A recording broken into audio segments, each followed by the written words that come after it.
Howdy, and welcome to episode 40 of the Back the of 40. the Back of the End Zone podcast. Of course, you had to interrupt me as I said, no, I'm just playing. But we were in a little debacle right now because we weren't sure if it was episode 39 or 40, and Brian was the one trying to argue with me with that. We finally hit episode 40. Every time we hit a little milestone like this, we get very thankful and appreciative for it because you get emotional. It is emotional. It's even more emotional the fact I don't know how I've stood you for this long. No, I'm just kidding. But I mean, it's awesome that we've made it this far. So it's been so much fun. And this week we've got a lot to talk about. There's been a lot of controversial stuff. Bryant doesn't like it, but Ohio State has lured in the second best recruiting class in this year's cycle. They've lured in the number one transfer class in this year's cycle, and people want to get all pissy about all the NIL that Ryan Day is spending and what's going on.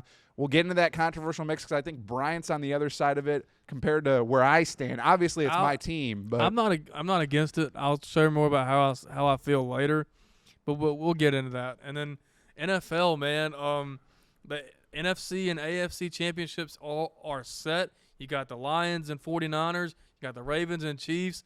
The Bills once again choked for the love of God. I mean, I don't know what it is with them. They can't beat the Chiefs. But after this week, we'll find out who goes to the Super Bowl, and we're going to give our predictions and get into that as well. Yeah, no, 100%. And staying in the NFL, we're also going to get a little bit into the Chicago Bears. Obviously, yeah, what kind of episode? We're going to talk about my Buckeyes and my Bears in the same episode. I don't think this has ever happened before. But obviously, the Bears just hired Shane Waldron, the former Seahawks offensive coordinator. And they have the number one pick for the second year in a row. And we're going to talk about what they should do with it. Should they keep Justin Fields and trade the pick, or should they, they move on from Fields? Is it that time yet roll where with Caleb Williams? Yeah, 3 years into his career, like what are the Bears going to do? We'll break that down, get right into it, and then but another thing that we're going to talk about is teams that have benefited from Nick Saban's retirement. Yeah. Obviously, there's most of the SEC teams all benefited from Saban's retirement, but there's a couple other teams as well. We'll get into the ins and outs of that. And how much that helps other teams with recruiting-wise, and how much Alabama's maybe out of the mix now, maybe not. And then we'll see. And then also at the very end, I want to dive into our way too early conference champion picks and who we got coming out on top in the Big Ten championship next year, the SEC championship, because obviously teams like Oregon joining the Big Ten, you've got teams like Texas and Oklahoma joining the SEC. What does that mean, especially with Saban out of the mix now? It's going to be interesting. Whoever wins these conference championships do get the automatic bid for the college football playoff, and the top four get a first-round bye, and that is huge, especially, now you see it in the NFL sometimes. The bye doesn't always help you in the ways that you think it should, but we'll see. Yeah, I mean, and that's something that's going to be a little under a year from now, like 11 months away. I think the college football playoff national championship next year is January 20th. It's what, the 24th? So, pretty much a year away from the next national championship. So, I mean. Yeah, I mean, we can't wait to get right into it, especially I can't wait to get right into it with my Ohio State Buckeyes. Let's dive right into what Ryan Day has done so far through the portal and through this year's recruiting class. Let's get right into it.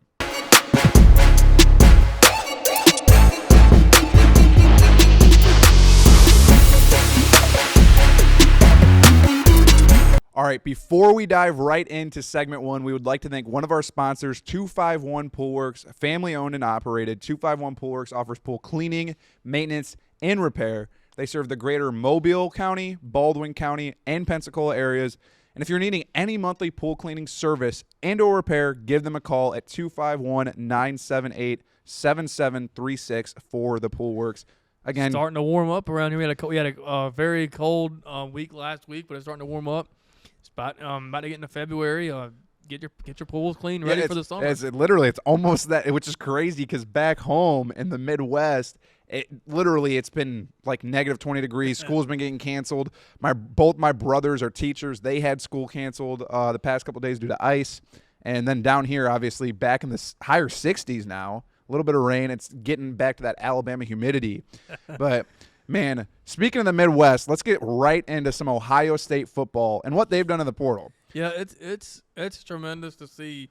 We're gonna talk about other teams that have taken advantage of Saban's retirement, but hasn't been one to really take advantage of it more than Ohio State. I mean, the Yeah, I mean, players that they brought in. Yeah, you know, getting down to it. Obviously, they brought in Seth McLaughlin, a center that you could have your feelings about, whatever you want to say. I mean, wasn't he a 3-year starter with Alabama? Yeah, but Yeah. I mean, he had snap problems through each and every Okay, one of them. but I mean, that's something that could still be fixed, or his position could change. We don't know if that's going to happen. Probably not. But we got Ohio State got Seth McLaughlin. He's a good blocker. I mean, Yeah. there's nothing wrong with his blocking. It's just, I mean, you want to see like with Bryce Young.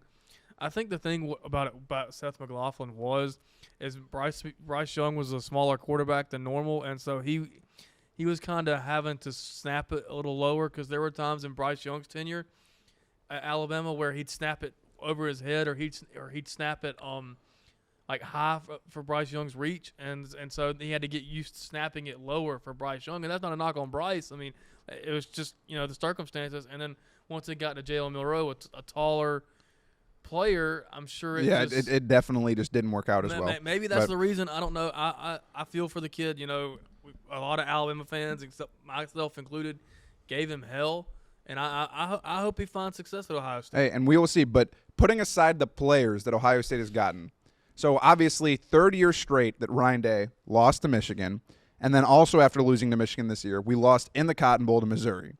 Ryan Day was on a hot seat. He was. You could say whatever you wanted. I don't think I didn't want him fired. There was a lot of Ohio State fans that were like, "We need to fire him." Who else would we have gotten? But in this moment, things were looking shaky, very, very shaky in Columbus, and Ohio State fans wanted to see a change. Obviously, we were able to bring back 15 starters. People were super upset with Ryan Day's play calling. There was a bunch of I had mixed feelings about Ryan Day's play calling, and then obviously we bring in Bill O'Brien, which I have very much so mixed feelings about. I don't know if I'm happy about that or upset. Once again, another player or coach that Alabama fans have strong feelings against. Exactly. But the thing with Ryan Day is that needed a change. Ohio State needed Ryan Day to stop calling plays. Brian Hartline didn't have too much success last year when he did call plays. And Ryan Day, everyone said all year, Ryan Day was leaving points off the board. And he got off schedule with the offense, with his play calling. Yeah. And so something needed to change. And so we brought in Bill O'Brien. And you could have whatever kind of feelings you want to have about that, but it was a necessary change to switch it up a little bit. And with the roster that Ohio State has next year, we have 15 returning starters. Lots of those on offense. Obviously, the quarterback room is stacked. You have Julian Sain in there now. You have Lincoln Keenholz. You have Devin Brown. You have Will Howard in the mix as well. Then you have Aaron Noland coming in this next recruiting class. One of them will probably transfer in the spring window because that's the big thing why Julian Sayin left is because we brought in Bama brought in that quarterback Austin Mack from Washington, and DeBoer seemed to have favored him a little bit more than Sayin and DeBoer's system. And then there's no knock on Mack. I mean, he's probably a great quarterback, but anyway. I mean, having 5 scholarship quarterbacks is just it's a lot. It's a crowded room, and that's the same thing. Bama has been,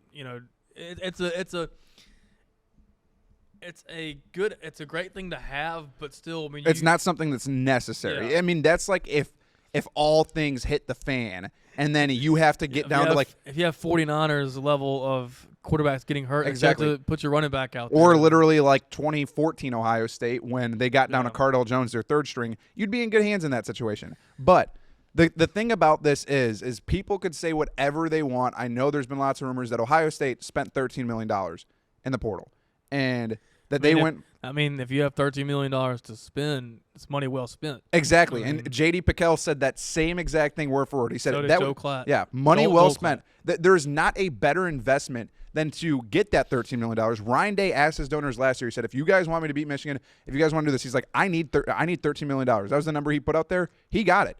And good for him for getting it, because that was the best investment that they could have gotten, and they put together the perfect portal team that they could have gotten out of that. Obviously, getting Quinshon Judkins, getting Will Howard, getting Julian Sain, getting Caleb Downs, getting Seth McLaughlin. Obviously, a lot of those are Bama players, but then you also get a good tight end, Will Kazmarek out of Ohio. You get a couple other guys, but people are also missing out on the fact that, yes, Ohio State has 15 returning starters. They did get a loaded class from the portal, but they also lost a lot of guys. Yeah. They lost Julian Fleming, who is a 4-star wide receiver in the portal going to Penn State.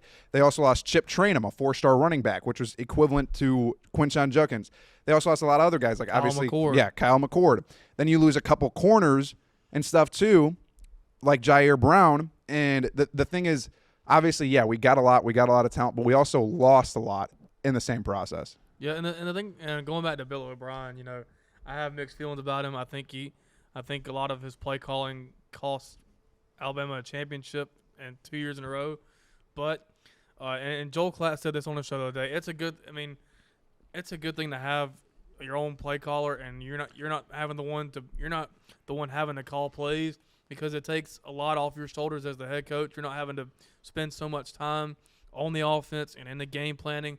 A lot of coaches that end up having to call their own plays, it becomes too much for them, and you've seen it. You've seen it, a little bit with Hugh Freeze this past year, where he had to take back some of the play calling abilities. Now he's gonna try and do it this season, but like Jimbo Fisher, for example, can never mesh with his offensive coordinators because he wanted to call plays, and he wanted to have so much control of his offense that he wanted to that it didn't work out at A&M, and so and in the NFL, I mean, you have at the NFL you have different play callers. Like it's a good thing to have. So I mean, Bill O'Brien, he's an established you can say all you want about it, but Ohio State fans wanted Ryan Day to stop calling the plays, and they got that now. Yeah. And you got to think about the fact too. Ryan Day needed to be all in this year after missing out on the playoff, missing out on the Big Ten championship,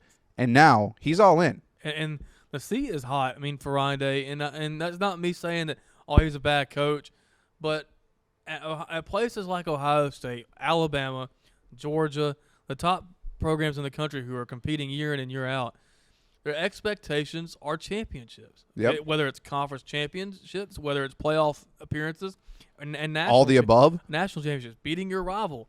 I mean, if Kalen DeBoer, for example, he's gonna have to win the Iron Bowl. I mean, that's like the first thing on your schedule is, okay, you go 12-0 and you win the Iron Bowl, because you could go 0-11, but if you win the Iron Bowl, your season is saved. Yeah, and the same thing, for Ohio State, Michigan. Even if they were either one of those teams between Ohio State and Michigan were to have a shaky year, if you beat your rival, like that's the thing that really matters, even during a down year. Like I feel like next year for Bama, if it's a down year for Kalen DeBoer, which it surely could be, I think beating Auburn is still a huge check on the checklist. Yeah, and the thing about it is like, like I said, at places like Ohio State, if the expectations aren't met, like the championship aspect and beating your rival, especially when the last 3 years, the Big Ten championship has run through the Ohio State-Michigan game, and that's 3 years in a row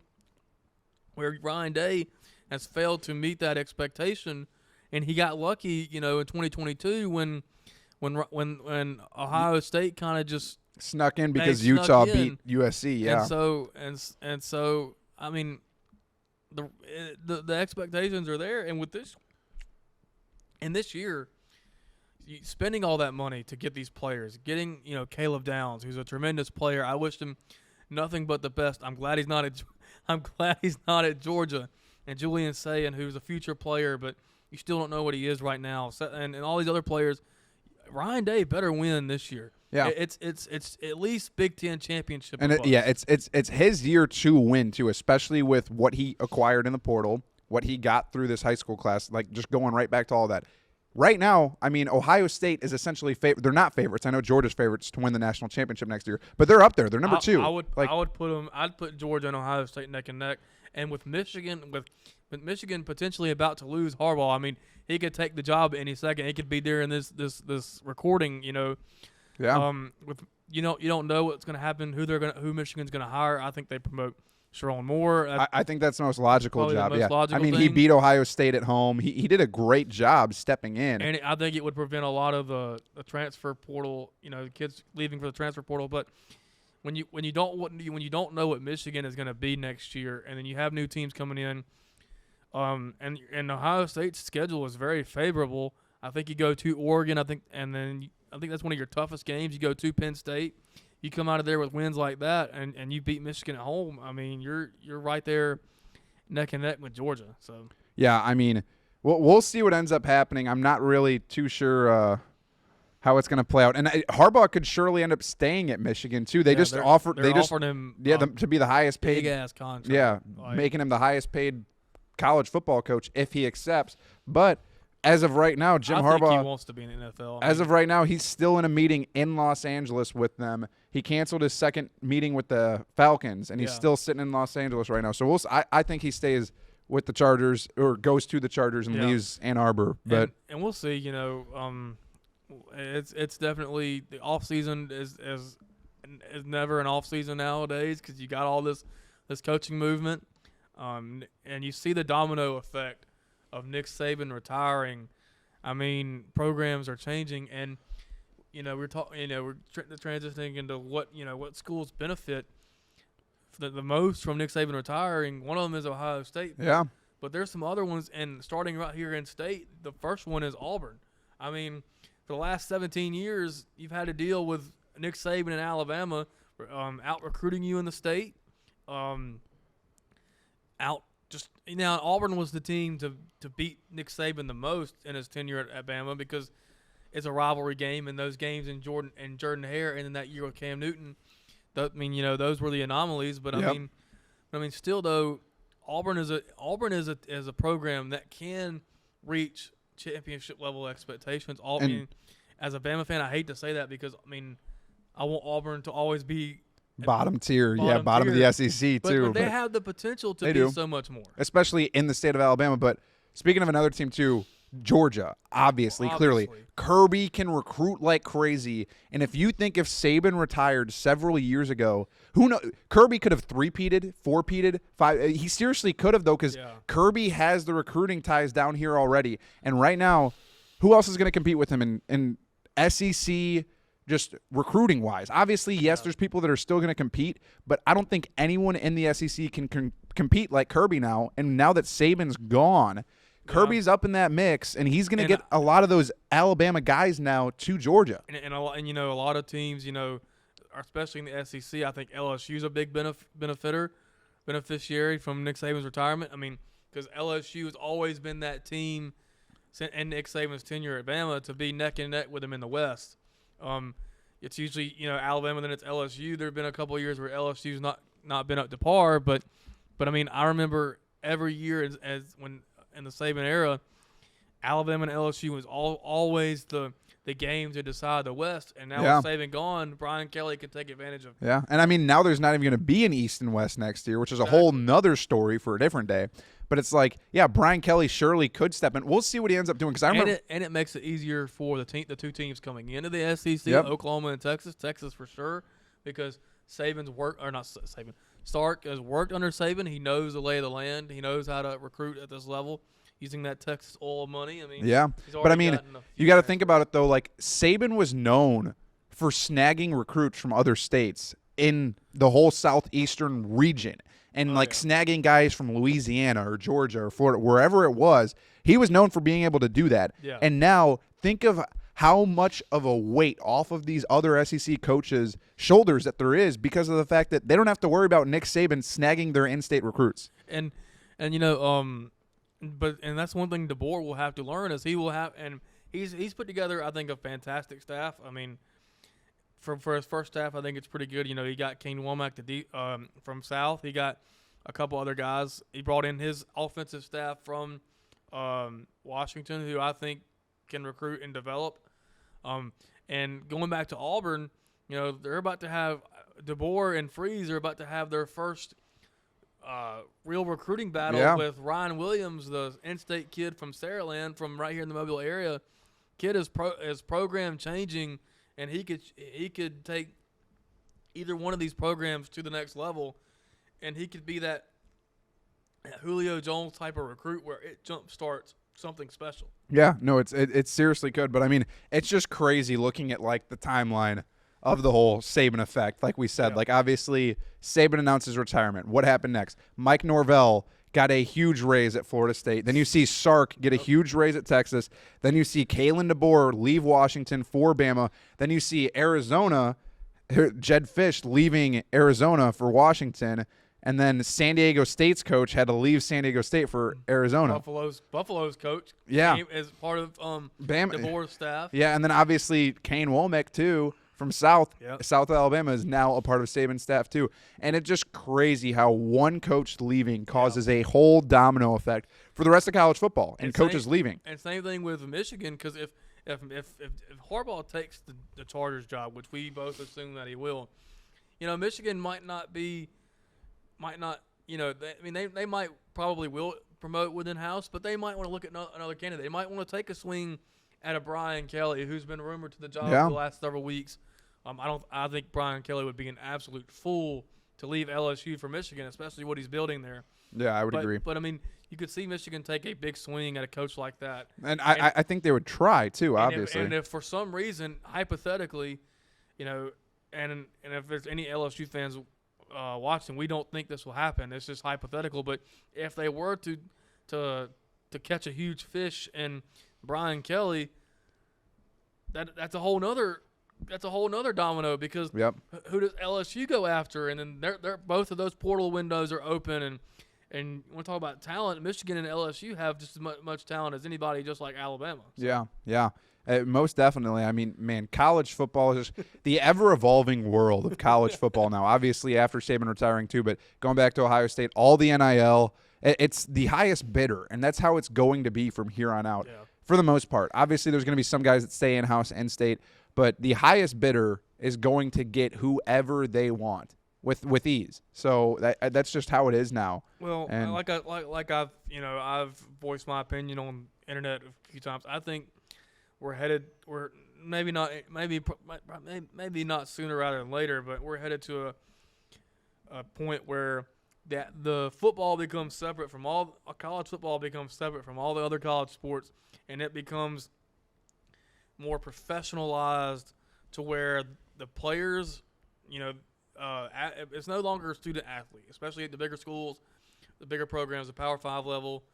It's athlete first, student second, and so I think it comes to a point where the players get revenue sharing, and they become employees rather than student athletes. I think, and that's not a bad thing. I mean, that could create opportunities for a CBA, collective bargaining agreement. Yep. A cap system, rules on the transfer portal, kind of like a free agency. And I've even seen ideas like relegation being thrown out there. Or a lot of people are talking about that right now. I mentioned something in the group chat yesterday, and I was completely joking, but it could happen. I don't know how you do this, but a high school to college draft. Yeah, I don't know how you do it. I don't know how you would, but just it's getting so chaotic. I mean, we talk about it all the time, but man, but we still love it. Yeah, we do love it. I mean, there's no better time for college football than right now, and how it's evolving. And the 12-team playoff coming up, there's no better time for all of this than right now. Man, August 31st, let's go ahead and get here, man. Let's get a time machine real quick and right, and hop over there. But I think that's going to close it out for our little bit of college football segment. We'll dive back into it a little bit at the end of segment 2. But let's get into a little bit of the Chicago Bears, the National Football League, and what they need to do with that number 1 overall pick.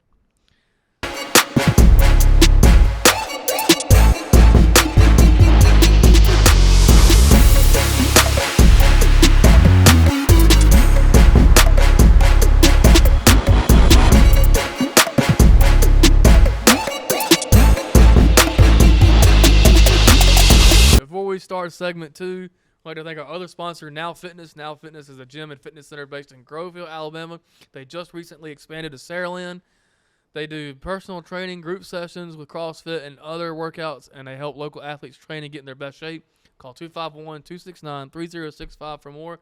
Can't thank them enough for what they've done. Everything we've done in the last several months couldn't have been possible without them. So. Yeah, heck yeah. Cannot thank them enough. Go fulfill those New Year's resolutions at Now Fitness. Yeah, if you're really late to get into those New Year's resolutions, I mean, dry January is almost capped off, so a lot of people are going to need to be better late than never, though. So. Hitting the gym, so most definitely. But so anyway, what are we talking about right here? Yeah, getting into some NFL talk. Obviously, right in my kind of boat right now. Sticking with the Bears. The Bears have the number 1 overall pick. Obviously, everybody knows that. They've got the number 1 overall pick currently. They also have the 9th overall pick. And the Bears are in some turbulent air right now, especially with what they're going to do with that number 1 pick. Because obviously you have Justin Fields entering his 4th year. Lots of people are saying trade him away. Lots of people are saying he's not working in the Bears system. I'm in agreement. He would work much better other places. I know you're in agreement with that. But then there's also lots of people saying keep him. And I'm one of those people that's obviously I'm kind of on the border. I would not mind both. The thing is, over the past however many years, number 1 overall pick quarterbacks don't always pan out. I know that everyone says Caleb Williams is a generational quarterback. He's this, he's that. And I'm not paints his nails. I'm not saying that he's not going to pan out, but I'm just saying it's still a risk. It's like high risk, high reward. I mean, but it's the same thing with Justin Fields, though. You don't want to say, because the thing is for Ryan Poles did not draft Justin Fields. Yeah. And if he keeps Justin Fields for another year and Justin Fields plays bad and the Bears do bad, then everyone's going to be coming for Ryan Poles' job. And Caleb Williams shines wherever he goes. I'm on the side of, and nothing against Justin Fields. I think he's the last couple of years he's really kind of come on strong, and some of the organizational stuff is not his fault.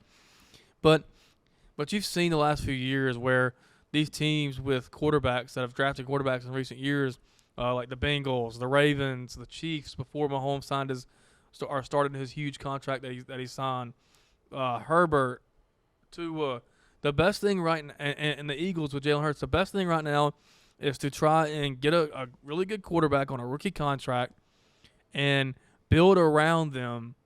Like our 49ers or Brock Purdy, they don't have to pay Brock Purdy for another 2-3 years, and they're now in the NFC Championship game. The Ravens, just had to pay Lamar this year, and they made the playoffs twice. The Chiefs won 2 Super Bowls and Mahomes' first contract. So I mean, I think that's the thing with the Bears is you can start over. You could have a 5-year, a rookie contract that comes with the 5th year option. That means you don't have to pay him for at least 5 years. Okay, then you can use the 9th pick to get a receiver or something like that, and you can just build around them, and that saves you money, and you can use that money for other things. I understand that. I do understand that completely. You can get at least. I don't know what Justin Fields' value is. It's not a first-round pick, I can tell you. It's definitely not. You can at least get a 2nd or 3rd. Possibly, yes. But the other big thing about Justin Fields in this first overall pick is it gets a lot more questionable with the Bears' recent offensive coordinator hire. They hired Shane Waldron from the Seahawks, and the questionable thing about this is the Bears they had an interview process of 9 coaches. They hired Shane Waldron. Obviously, they wouldn't have been able to get him if it weren't for Pete Carroll stepping away from the Seahawks. And the crazy thing about this is during the interview process, Shane Waldron said this, I think, 2 days ago on The Score, a Bears media network. And he's literally stated that in the interview process, Matt Eberflus, the Bears head coach, was very adamant on keeping Justin Fields and was backing the hell out of Justin Fields, saying how much he wanted to keep him, how much he liked him. And I just for me, hearing that from the offensive coordinator, I don't know if they would have hired him if they didn't plan on keeping Fields then. But it makes it so confusing, too, because it's like I seriously could see Ryan Poles, our GM, moving on from Fields this offseason. Oh, yeah. And the decision for the Bears is really kind of a win-win almost. I mean, whoever, if Justin Fields doesn't pan out next year, okay, well, you still if you keep Justin Fields and you trade the number 1 overall pick, okay, you're going to have at least 2 or 3 picks next year to try and get another quarterback. But I mean, there's not the quarterback talent this year. Is a lot better than right next now. year's. A lot deeper. We don't really know who the front runners are next year. I mean, you would assume Carson Beck, Quinn Ewers, Jalen Milroe, but I mean that's over a year away. So I mean you don't know what those guys are going to be yet, and where their draft stock is going. You also have Shedeur Sanders, but anyway, you have multiple options. I mean, you might not think Caleb Williams is the number 1 overall pick. You might go with Drake May, who a lot of people think is right up there, or Jaden Daniels, or even trade. Like a lot of people are talking about the Bears trading back and getting Marvin Harrison Jr. Trade back and you could still get Drake May or Michael Penix, or Bo Nix. Yeah, I mean, you could do a lot of things with the number 1 pick. But if I was Ryan Poles, especially with my job on the line, I would. I'm sorry, Justin Fields. At that point, you're better to play it safe, and I get that. I get that. And if Caleb Williams doesn't, either way, if either way, if Justin Fields doesn't pan out, you're fired. If Caleb Williams doesn't pan out, you're fired. So Yeah. really, I mean, Yeah, but I mean, the Bears are in a good situation, I think, either way, especially with the Waldron hire. yeah. A lot of Seahawks fans were crapping on it, but I mean, a lot of I feel like fans are going through it right now. Seahawks fans are going through it right now. Everyone in the state of Washington is going through it, rather. But Waldron is from the Shanahan tree, from the Yeah. McVay branch of the Shanahan tree.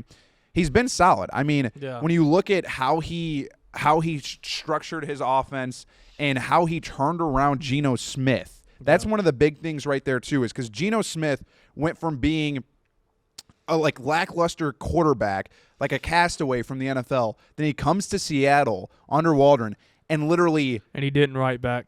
yeah, he didn't write back. He got comeback player of the year in his first year under Waldron's offense, and Yeah. both seasons that he was under Waldron's offense, he threw for 4,200 yards and 3,600 yards. If he was on the Bears during that time and threw for that much, Geno Smith would be number one overall in all of Bears passing leaders, and then number 5 just in the last 2 years. I could tell you what the Bears should do with the number one overall pick. They should trade the number one overall pick to Denver and then get Russell Wilson in return. Yeah, no, that's definitely not going to happen. And I don't even think Russ is that bad. But you can say what you will about that. But I think the Shane Waldron hire was huge for the Bears. Gives them a little bit of a reset, especially after Luke Getsy. Gives them a better offense, a more pass-sound offense. The Bears have been very run-heavy in more recent years.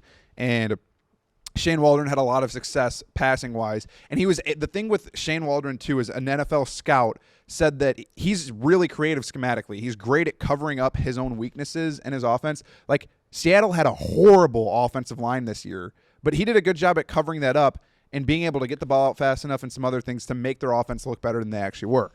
That's all I got to say about this.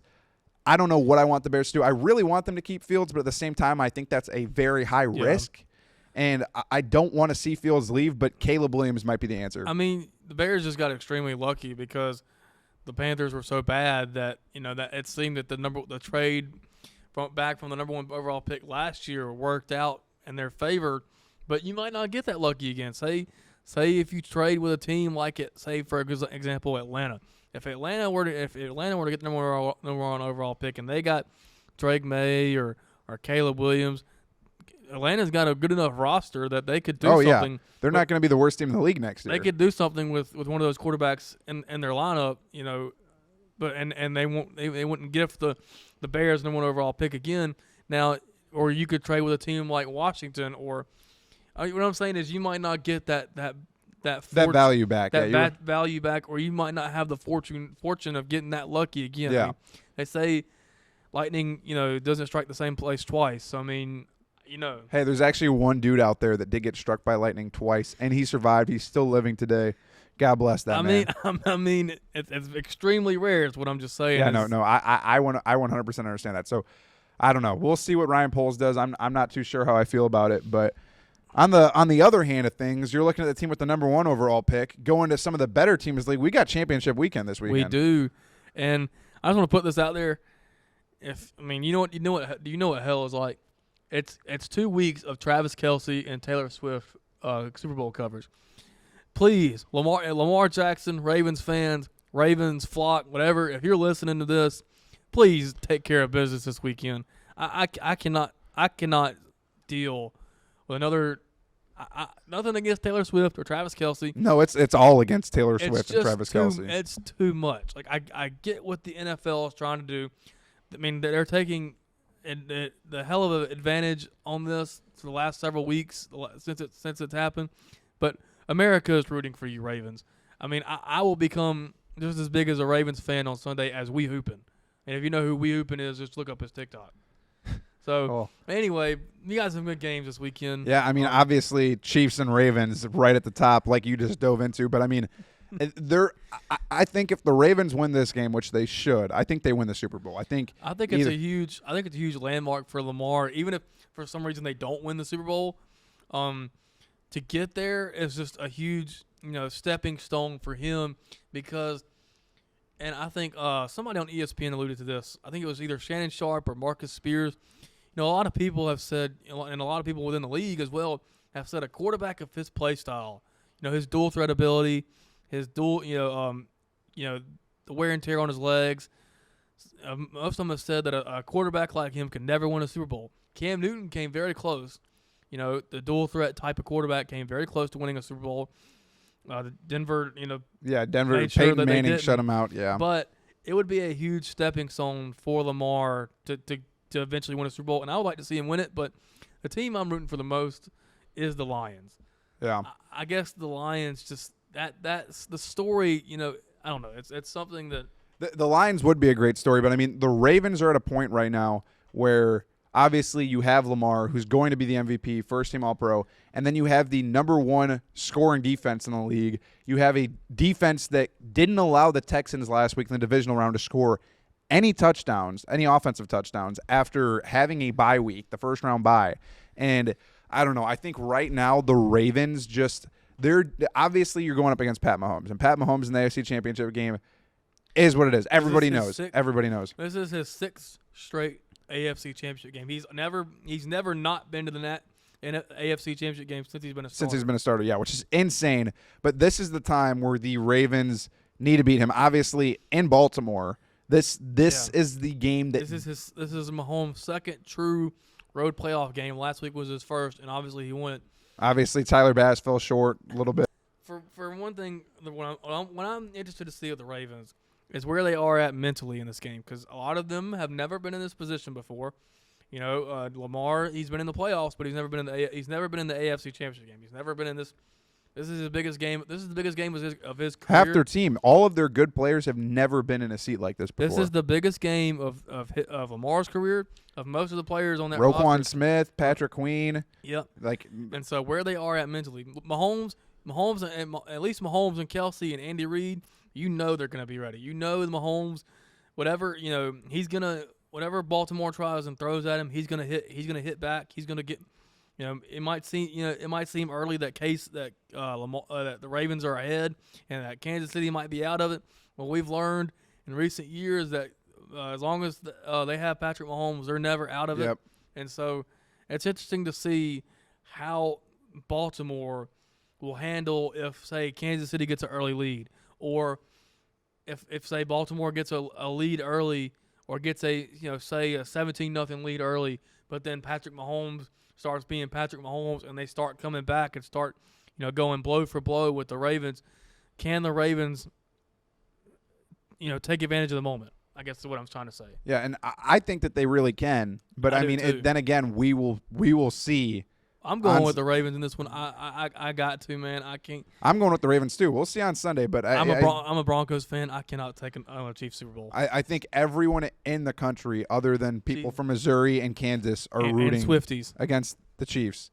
But I mean, man, I can't wait for it. Obviously, then the other game, you've got Detroit, the one I'm most excited headed about. to San Fran on Sunday night, and this is going to be an interesting game too, because obviously Brock Purdy did not perform to expectations last week against the Packers. Very much underperformed. I think it was very underwhelming.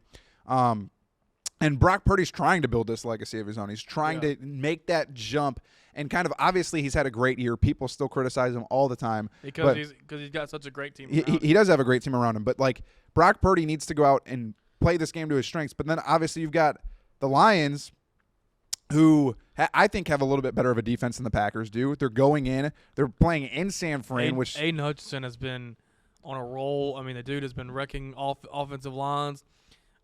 Whoever said that Trayvon Walker should have gone ahead of him, and I'm probably sure I was one of them, but he should have been the number one overall pick that year. He's proved it. Thing with the Lions, or this game is, it's the same thing with the Ravens. The Lions haven't been in this spot, I don't think, ever. I don't know if they've ever been in the AFC the championship game. If they have, it's been a long time, yeah. So the San Francisco, this is their third straight, I believe. Maybe fourth straight. Who knows? This is their third or fourth straight. And this is their seventh NFC Championship since 2011. Exactly. So they've been here before. They've gotten to the Super Bowl once or no, twice, I think, when they played the Ravens in 2012, and then they played the Chiefs in 2020 or 20. I don't know. Anyway, what I'm trying to say is where are the Lions at mentally? They've never been in this spot before, especially this team. I mean, this specific team. I don't know. It's interesting to see where the Lions' head is at. And I think the Lions are going into this game hungry as hell. Exactly. About to wreck some havoc. Because I think the thing about it is how healthy is Deebo Samuel? Because he got hurt in the Packers game. He didn't play the rest of the game. I don't know what his status is. That's another huge question mark. No, most definitely. But it's like the Lions are the ones with the chip on their shoulder going into this game. The Niners have been there before, year after year, obviously with Shanahan, and they have the team for it. But the Lions are the team going into this as the underdogs. And I really think that they're going into this game with the right mentality. They've had it all year long. They won the North. They won their first playoff game since before text messages, and they are finally like making it. And they're America's team right now. They really are. Yep. And I'm going with the Lions, baby. I want to see. I think it would do the whole country some good to see the Lions of all teams to make it to the Super Bowl and maybe even to win the thing. I don't know if they win it, but I would love to see the Lions in the Super Bowl. I think it just makes for a great story. How great is it to be in the state of Michigan right now? Yeah, the Michigan Wolverines, unless you're a Michigan State fan, I'm sorry. But if you have the Michigan Wolverines win the national championship, go undefeated, now you have the Lions on the cusp of going to the Super Bowl and potentially winning the whole thing. Yeah, I mean, it's not a better time for anyone in the state of Michigan than right now. We have a classmate from the state of Michigan, Savannah Rose. She's one of our guest speakers. She's enjoying this right now. Yeah, they're eating it up. And she's been teasing us ever since Michigan won the national title. So yeah, I mean, we'll see what happens, but I would like to see a Ravens Lions Super Bowl. I think that would be good. It would go against the colors. It would go against that color scheme too, without the Niners. It would prove that the script is wrong. But I will say this though: if the Chiefs beat the Ravens, it is over. The Chiefs are probably going to win the Super Bowl. So just if that happens, go ahead and proclaim the Chiefs Super Bowl champions because you know the NFL is going to do everything they can to make sure. I can't even get into this. It's yeah. I mean, we'll see what happens, but. Getting out of the AFC and NFC Championship weekend, I want to jump way too far ahead. Go to 10 months from now, next December. So, yeah, about maybe even about 11 months from now. We've got way too early conference championship picks. I hadn't really thought about this. So this I haven't. It's really kind of on the fly. And to start off, obviously, we talked about Ohio State a lot at the beginning. I think Ohio State will be in the Big Ten championship, regardless of what happens. Obviously, they play Michigan. They play Oregon this year, too. They play Penn State. They play a couple other solid teams. But I think their biggest threat next year is Oregon. And I think Oregon is a team that they could meet in the Big Ten championship in Oregon's first year in the Big Ten because Dan Lanning can recruit. Obviously, they have Dylan Gabriel. They have Dante Moore as well in Oregon next year. Dylan Gabriel probably will win that starting job. But that's a team that could come out as a sleeper to potentially even win the Big Ten. I don't know if they will, especially against this loaded Ohio State team. But I'm still obviously going to pick Ohio State. That's my Ohio State bias to pick them out of the Big Ten. But I think Oregon is a threat, a huge threat, especially in the regular season to Ryan Day next year. I kind of disagree with you on the fact that Oregon's the biggest threat. I think it's Penn State. I think if Penn State can finally get their offense together, their defense is going to be still going to be pretty good. But if they can get their offense together, Drew Aller can be the type of player that we all expect him to be. He can take advantage of the receiver additions with Julian Fleming and some other guys. I think Penn State could be Ohio State's biggest threat. And I know Ohio State and Penn State play early in the season or play in the regular season, but I think they rematch in the Big Ten championship game. And I'm probably gonna lean Ohio State just because the talent that Ohio State has right now is just kind of unmatched right now. So I'm gonna go with Ohio State to win the Big Ten, but I think Penn State and I think Oregon could be in that conversation. What I'm saying is I think Penn State is their biggest threat. I could see that too, but going into another conference where I think there's more of a threat than anything, obviously in the Big Ten. Obviously in the Big Ten we've got Oregon, Penn State, Ohio State, and possibly Michigan next year. Next year, the SEC is interesting. Yes, obviously, no Saban. So what can Kalen DeBoer do in his first year? Then you've got Ole Miss, Lane Kiffin coming off a huge transfer portal recruiting class. Lots of returners, too. Ole Miss is going to be up there. LSU is going to be up there, and Missouri. I think Missouri is another team that could be up there, kind of a sleeper in the SEC next year. I don't know if I necessarily see them in the SEC championship game, but the SEC is going to be sneaky next. I mean, they're sneaky every year, but there's a lot of teams that are going to kind of sneak in there more than your traditional teams, because obviously Georgia's still going to be up there. Bama could still be up there. Then you've got LSU, Ole Miss, and Missouri that could sneak in. And Texas, yeah. I don't even know I forgot about them. But. So the thing about it is I mean, I think the universal consensus right now, especially with Saban retiring for Bama, I think the consensus is that the top two teams in the SEC are Georgia and Texas, and I think Texas can do some damage in year one. I do think they'll probably make a run at the college football playoff. I don't know if they make the championship in year one because their schedule is tough. They got to play Oklahoma, then they get Georgia at home, which they get that game at home. I think they got to play Missouri, they got to play A&M, they got to play. But I think and people laughed at me when I said this, but don't be surprised. When this was before Saban retired, but this is when the SEC schedule the SEC schedules were released next year for next this season back in like December. It was in between the championship weekend and the playoffs. I posted it on Facebook and I said Alabama and Ole Miss for the SEC championship next year. People laughed at me. People said I was crazy. Well, I'm gonna take Alabama out of it and put Georgia in there. Georgia and Ole Miss for the SEC championship game.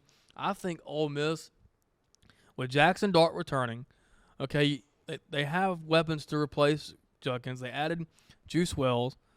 They added some other pieces at receiver. They still have Trey Harris coming back. They added some offensive linemen. They've done some work on defense. They've added.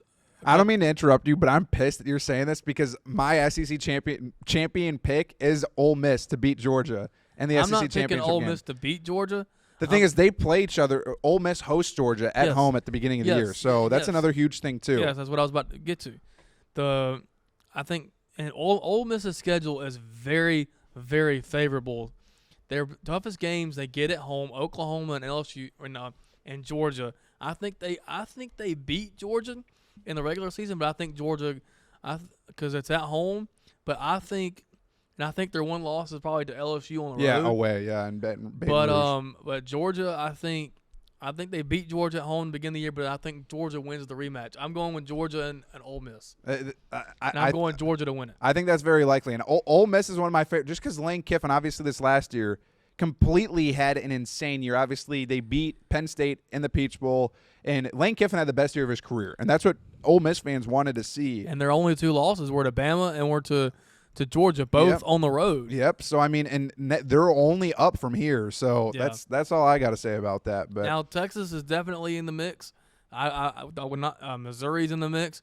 I think Bama, if they can, if the current roster stays the way it is right now, and they only gain if they sign Ryan Williams in a couple weeks, and when the spring window opens. They gain some more depth pieces, like especially in the DB room. They have got to get a little bit more depth in there. I think they can make a run as well. Tennessee's a dark horse for me. They are. I'm trying to think. LSU obviously in the mix. I mean, the SEC, aside from Georgia, is more wide open than it's ever been.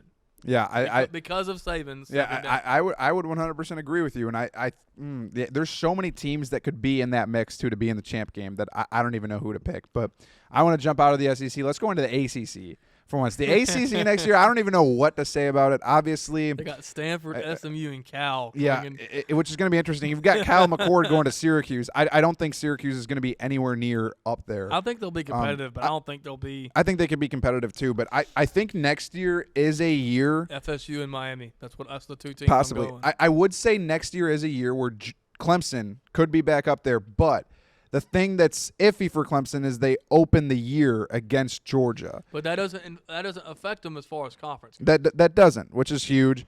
But then you got to think about the fact that they go to FSU, to Wake Forest, to a couple other schools like Virginia Tech and Pitt.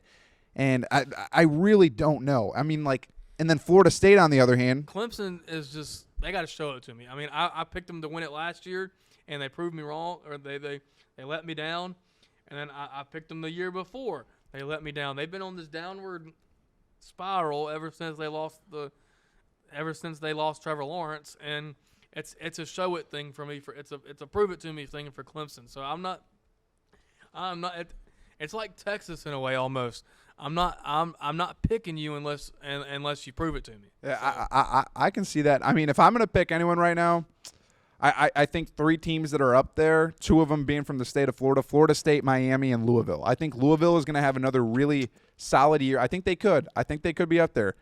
Just for the ACC, just being honest. I think Clemson will be up there too, but I could really see Miami, on the other hand, being in that mix to be up there. Miami is definitely in the mix because they got Cam Ward, one of the best quarterbacks in the transfer portal.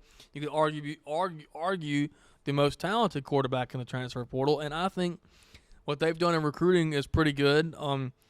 And what they've done in the transfer portal. Now they've lost some guys in the transfer portal, but I mean every school has. So I mean, we'll see with Miami if they can stop doing fumbling on last play of the game and kneel it for once. Maybe they can get to that conversation. But I mean, Florida State I think is the obvious favorite. They're losing a lot, yes, but they're also gaining in the transfer portal. They got some Bama guys. They got like 5 players from Bama. They got Roydell Williams. They got Terrence Ferguson. They got Malik Benson. The list goes on of how many guys they've gotten from Bama in the transfer portal. Yeah. But they get DJU at quarterback, which he's gonna try and make his return to the ACC after a couple years at Clemson. So Florida State is definitely my pick right now, but I would pick Miami to also be in the game with them. But I think the obvious answer right now for me is Florida State. Yeah, I mean, Florida State definitely does make sense, especially with Norvell. But man, we will see. Actually, let's go to another conference. Who do you think is going to win the Pac-12 next year between Oregon State and Washington State? No, it's crazy that Pac-2. It's crazy that it's gotten to that point now where it's not the Power 5 anymore. It's the Power 4, 4.5 at this point. No, I think the next one is the Big 12. Yeah, and the Big 12 is also interesting next year because you really question if Colorado is going to be in that mix. I don't know if they will be. I think there's a chance. Sorry, Brandon. Once I saw Shador and Shiloh at a fashion event instead of at a team meeting, that's what did it for me. All right, well, I'm just saying they have a very winnable schedule. When you look at it from the fact that they go to Arizona, they go to Texas, and Arizona obviously loses their head coach. But they're still going to be good. They're still going to be good, but then you think they go to Texas Tech, to Kansas, and to UCF. Then on the other half, their home schedule, they host Baylor, they host Oklahoma State, they host Kansas State, they host Cincinnati, and they host Utah. Utah right now, if I had to pick, with Cam Rising coming back next year, I think Utah's probably going to end up winning the Big 12. If there's a team that's moving to a conference that could win their conference year one, it is Utah. And it's because they do something that the Big 12 is not used to, and that's playing defense. Yep. They play defense, and they play defense pretty well. And with Cam Rising coming back, I think they have one of the most experienced quarterbacks coming back. You have Kyle Whittingham under the helm. Yeah, and I'm going to go a little bit – I like what UCF has done in the portal. I like what they've done recruiting-wise. I think they can make some noise. But I don't know. The team to meet them in the Big 12 championship, I don't know. I think it'd be either Arizona, Oklahoma State, of course, because they're returning a lot. They've still got Alan Bowman and Allie Gordon coming back. Yeah, and that's another team, too, that could be right back up there, too. The Big 12 is honestly the most wide-open conference. It is. It is. You look at all these teams, Arizona State, BYU, Utah, Colorado, Texas Tech, Baylor, TCU, Houston, Oklahoma State, Kansas State, Iowa State, Cincinnati, West Virginia, and UCF. Well, I'm going to go with a left field pick. I'm picking Utah to win it, but I'm picking UCF to meet them there. All right. I'm picking Utah, UCF for the Big 12 championship. Utah wins. I'm thinking Utah, Oklahoma State, which will be a rematch from the regular season. I'm not too sure what week they play, but Oklahoma State does host Utah at home earlier on in the season. So we'll see. I mean, obviously, this is way too far ahead. There's a lot more things that need to happen. It's not even the spring yet. We're going to look back on this next year, the beginning. We'll look back like by week 6 next year and see how these picks from today. Well, I think we probably do. After the spring, I think we'll have to do another prediction because it's so early, man. We don't know. It's way too early. I just wanted to do this for fun to see what our intakes were. But, I mean, Man, it's just crazy that right now I'm already anticipating next season and these conference realignments and all this stuff. And it's so unfortunate that. All right, well, let's go a step further. Who's your way too early national champion? Way too early national champion. I'll go with mine, and it's probably is a no-brainer. The Georgia Bulldogs. I want to say Ohio State so bad, but I would probably say at this point, I'm not going to be a homer. I would say Georgia too right now. You have to, especially with what they've done a little bit through the portal recruiting-wise, though. Getting Robinson from Bama, obviously not getting Caleb Downs, but Georgia is the favorite, and it's probably going to happen. So, I really don't know what else I have to say other than it's just been a crazy week. Obviously, Ryan Day is the GOAT, going to hopefully win a national championship next year, but I'm still picking Georgia right now. And watch out for we're getting ready to wrap this episode up. Watch out for next week. We're going to try to do some YouTube shorts with the Senior Bowl coming to Mobile. We're going to try to do like some shorts, like interviewing players. Lots of player interviews. We're going to get Bo Nix and Michael Penix. Fingers crossed. Fingers crossed. We hope. And some other, we're going to be on the field during practices around the media. We're going to get some interviews with random people. Might go live on Instagram and get some action in there if you guys follow the Instagram account. Yeah, maybe. We'll see what all we can do next week. But we're thankful for that opportunity. We're thankful for the Senior Bowl, for granting us credentials and giving us a chance to do something special there. And that's all I got, really. That's all I got too. So if you haven't already, subscribe, comment, please, and we hope that you guys have a great day today. Whenever you're watching, just have a great day. But yeah, please hit us up, comment below, and go Ravens. Episode 40 in the books.